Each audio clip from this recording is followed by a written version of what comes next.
Umalis na si Marlon ng Hash 5.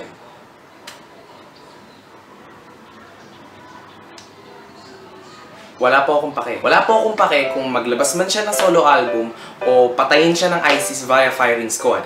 Hindi po importante si Marlon sa buhay ko. Sobrang ayaw ko kay Marlon na ini-imagine ko na kapag nagkita kami face to face sa totoong buhay, ganito ang magiging reaction ko. Hi guys, tag niyo po yung... Yeah, ganun.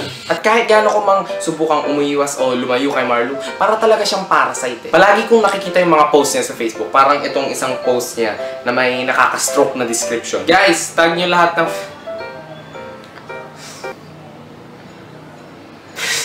Hindi ko alam kung sinasadya niyang maging engot o talagang ganun siya. At least alam ko na gusto niyang maging artista kasi, you know, bumagsak siya sa English. Tapos meron pa yung boy band niya, yung Hash 5. Hindi ko alam kung alam nila, pero hindi ba dapat magaling yung pagkanta niyo para maging boy band kayo? Pero wag kayo may pakinabang din ang pagkanta nila.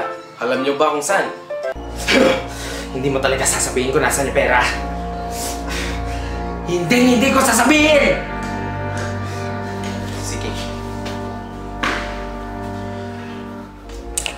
Ha? Ano to?